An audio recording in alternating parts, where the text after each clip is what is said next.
Kessa watched her sister jog to keep up with Lord Fane, and grimaced. Quinn grinned a boyish grin at her. You'll get used to it. He's always coming and going. Amazing! The dungeon keeper! Wow! What's he like? His lips sliding sideways, Quinn rolled his brown eyes and started leading Equestria's mount to the stables. Since he took me under his wing, I hear that question a lot. Your sister must really be something, he stated over his shoulder as Kessa followed him with Celeste. She is. Why do you...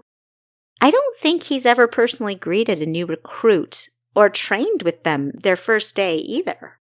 Kessa quickened her step to catch up. The guard at the gate said Lord Fane drafted my sister. Do you know why? We was in Aquina. Quinn stopped himself deliberately, mortified with his diction. Sorry, I've been speaking with the boys in the market today. It's easy to slip into their way of speaking. Lord Fane saw her while we were in Aquina. She single-handedly captured a couple of notorious thieves, although I'm sure you already heard about that. Kessa paled, ashamed to admit she hadn't. Her sister was constantly being praised for catching criminals, righting wrongs, saving kittens from trees and chickens from foxes. The list went on. Everywhere she went, she heard another grateful citizen praising her sister for some good deed or another. And after a while, she'd got in the habit of tuning out. Quinn's eyes popped. She captured the Ratchet twins, single-handedly. It was pretty big news in Aquina. Well, all over. I thought you'd have heard, being her sister and all. Kessa tilted her head thoughtfully. She did remember hearing something about the Ratchet twins being jailed. It was some fight, I'll say. Anyways, the fight impressed my master. He said the Cyrenean guard couldn't afford to be without her, and with some training and hard work, she'd be one of the best. He hasn't been wrong about a recruit yet.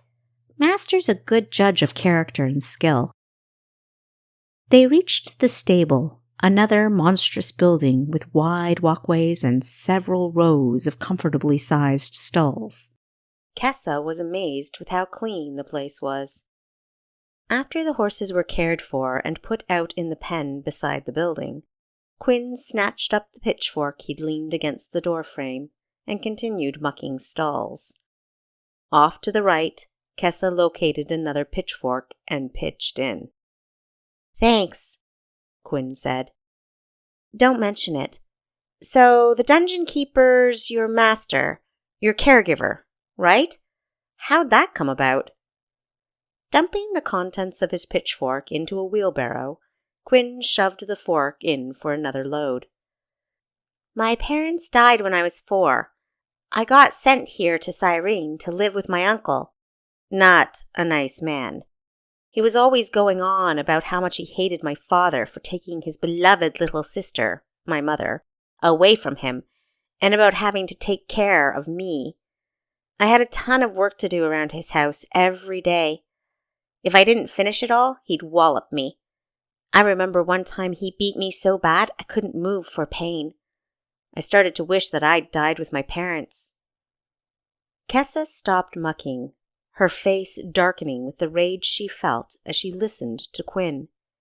The reality of a person being so cruel, so wicked, and so terrible as to beat a 4-year-old child shocked and enraged her.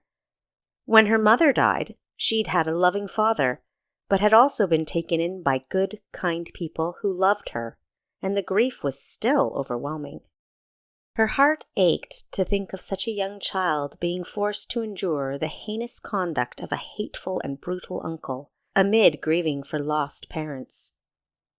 One day, at market, I dropped a basket of eggs, and a lot of them broke, Quinn continued. My uncle got so angry that right there in the middle of the market, he thrashed me. I thought he was going to kill me when suddenly he stopped hitting me. I opened my eyes, and there he was, my master. he'd pinned my uncle in a double wrist lock. Of course, I didn't know what that was at the time. How old were you then? 5. I'll never forget the look on Master's face that day, as he asked my uncle if he got pleasure out of beating children. I've never seen him look like that again, and I'm glad. It was scary. If my uncle had seen that look, he might have kept his mouth shut. But he swore, threatened, and said he could do whatever he pleased. He cursed at us both, and right after that I heard a sharp snapping sound. My uncle screamed and fell to the ground next to me. He was crying like a baby, and Master leaned over and said matter-of-factly, "If you ever hurt this boy or any child ever again, I'll find you and I'll kill you." He meant it too. Then he turned and walked away. Shuddering with the memory, Quinn shut his eyes. A moment later, a small smile curved the corners of his mouth. I was scared, but I was more scared of staying with my uncle, even though he'd probably never touch me again.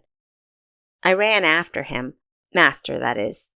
He turned before I got too close and said, "I'll find you a place to sleep tonight, but tomorrow I'm taking you to Lofton Orphanage." He said that every day for months. Unloading her pitchfork, Kessa looked at Quinn with an inquisitive expression. Quinn grinned. "I've been here for around 4 years now."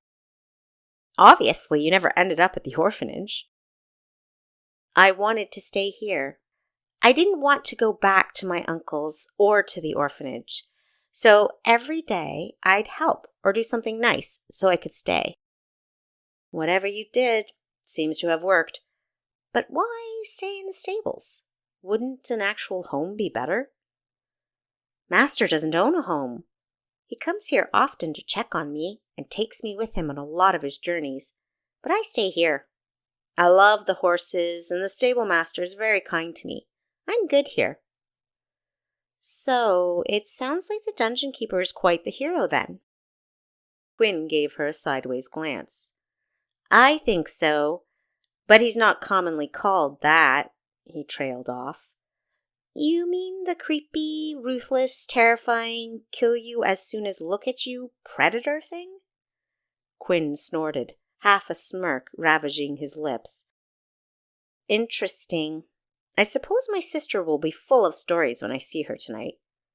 Wiping some sweat off his brow, the boy pressed his pitchfork down on the pile of soiled straw in the wheelbarrow, flattening it so he could increase the load.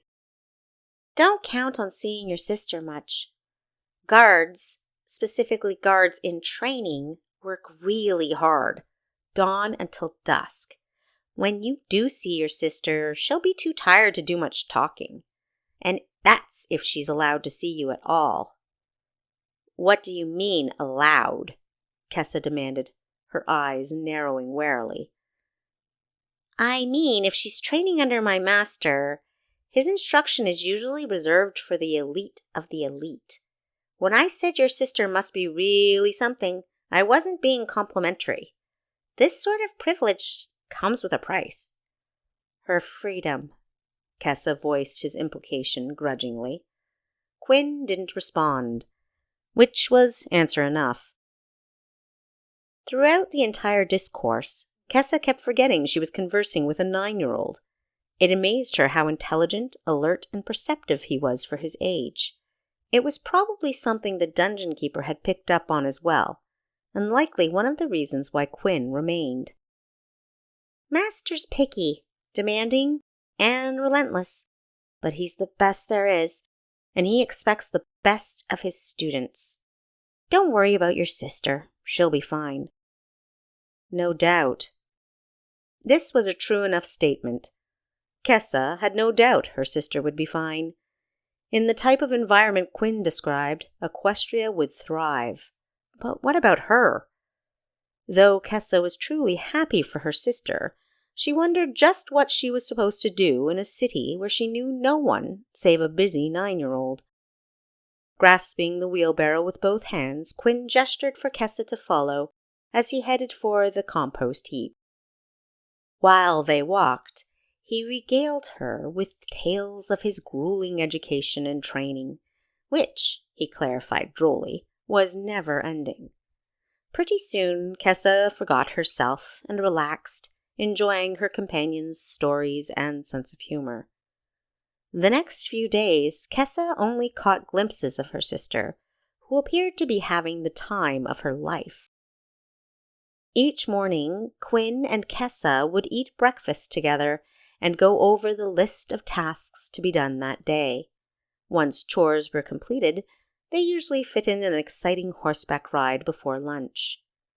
Quinn's private tutor would come each afternoon and shoo her away like a grumpy hen protecting a chick. He'd state, more than once, that he was only being paid for one student. In spite of the tutor's dismissal, Kessa would still linger within earshot and try to understand what Quinn was learning. Having always been preoccupied with thoughts about riding, swimming, or the boy she had her eye on at the time, she'd paid little attention to her teachers in Aquina, a fact she was regretting now.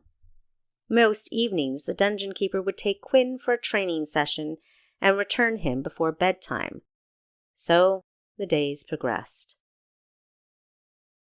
One day, Quinn's tutor was in a particularly miserable mood, and, with a sour look at Kessa, slammed the door in her face. Pressing her ear to the door was pointless. She could only hear muffled voices. Kicking the door in frustration, she left the stable and stepped out into the street. Infuriated, she contemplated riding back to Aquina, but quickly reconsidered when she thought about the welcome Pantheus would give. He'd be furious with her for leaving Equestria, and never mind that, she wasn't sure she knew how to get there on her own. Considering how few options she had enraged her further, she started running. An aggressive cheetah sprinting through the city streets, Kessa hurtled over the wooden boxes of merchandise, dodged wagons and horses, and slammed past anyone who got in her way. She ran until her breathing was labored, her sweaty face shone beet red, and her body quivered with exhaustion. She'd run to an area that seemed to be the edge of town, a place where the road simply ended against a sheer cliff face. On one side of the road was a large warehouse with shipping boxes piled in front of it. A row of abandoned or derelict buildings spanned the other side, their windows either boarded up, broken, or too dirty to see through. The area didn't garner a feeling of reputability, or seem like a good place for an afternoon stroll. Anger searing her senses, the 14-year-old hadn't cared how far she'd run or where she was headed. Nor did she seem to care about the group of unsavory men that had slowly begun to surround her. There were 8 of them altogether, some brandishing clubs, others unarmed. All of them were eyeing her as if she were the last delicious meatball that had the audacity to roll off their plate. Generally, as with most people in a situation like this, Kessa would have been terrified. Right now, though, she was furious. Furious enough to rip apart anything antagonistic. Fury left no room for fear or even reality. Invincibility, thy name was Kessa. With a roar as forceful as any lioness, Kessa challenged her aggressors, sizing up which antelope would taste the finest. 8 pairs of eyes widened in disbelief. Edgy shuffling accompanied looks of uncertainty. This was their ambush. They didn't expect this tiny, lone girl to be so fearsome. What did she know that they didn't? After all, ordinary, humdrum, law-abiding citizens steered clear of their territory. It was no place for the innocent. Turning toward the burliest man in the group, Kessa charged. Armed with a huge spiked club, he was a massive brute, easily 3 times her size, and yet this didn't stop her from attacking him first. This further surprised everyone, including the brute, who, not expecting a direct attack, was slow to react. He lifted his club just as Kessa slid right through his legs. Popping up behind him, she grabbed a singularly large spike on the end of the club, which the big lug had swung over his head, preparing to hammer it down on her. Kessa was lifted off the ground as he yanked with all his might, trying to throw her forward. She waited for the perfect trajectory to let go. Once free, the club flew forward at an alarming rate, smacking into his right leg, one spike shearing his pant leg and slicing the skin beneath. The brute screamed like a little girl and crooked over, grasping his now bleeding leg. Standing there like the embodiment of trouble, Kessa assessed the rest of the men and grinned cheekily. They stared at her in shock, which quickly transmuted into fury. Not unlike a pack of spotted hyenas, complete with wild whoops and cackles, they charged the lioness. Kessa leapt onto a stack of boxes, climbing them with only the slightest hint of difficulty. A couple of men trailed her, stumbling and blundering. Reaching the top, she glanced down at the remaining men crowding beneath the stack. When her pursuers got close, she jumped down onto the pack, knocking two skinny men flat. Looking behind her, she reeled forward, hoping to make her escape, and bounced right off the spiked club brute like a rubber ball. Her eyes scanned upward, observing his huge chest, massive arms, beefy neck, and his purple with rage face. He cuffed her hard, knocking her senseless.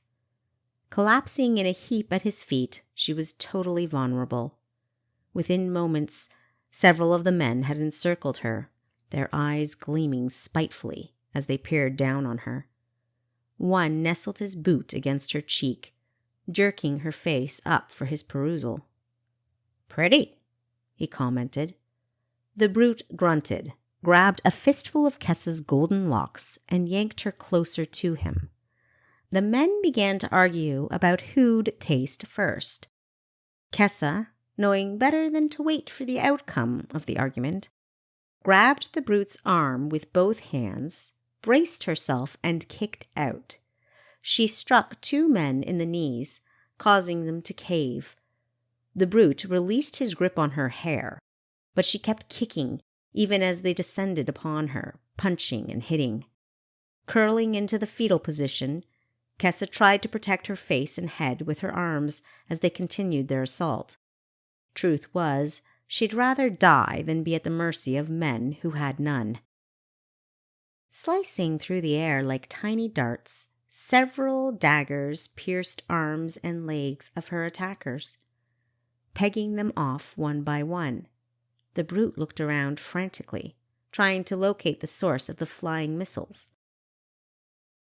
"Clear out now, or rats will chew on what's left of you. Leave the girl," a voice from the shadows warned. Scanning the vicinity nervously and nursing their wounds, the men decided against hanging around to see if the stranger would make good on his threat. They ripped the mini daggers from their bodies, ceremoniously dropping them in a pile at Kessa's feet before limping off without a backward glance. Once the entire area was clear, Kessa noticed a man clad in a dark green tunic with a light brown jacket and dark brown pants, making his way toward her. "You ought to be more careful, Miss Decora." "How do you know my name?"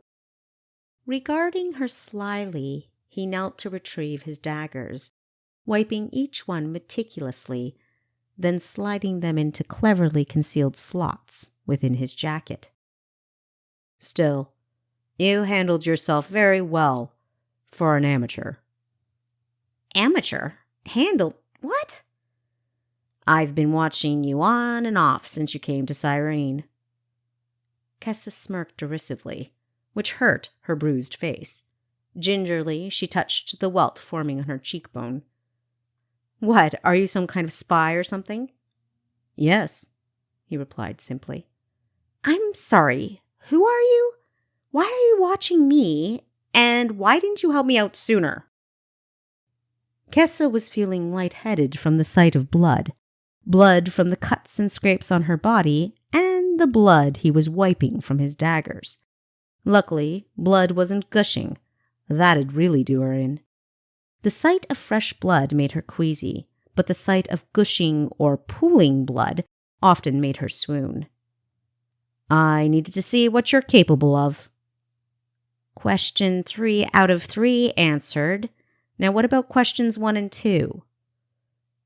Daggers put away, he stood up and fastened his jacket. Learn to count.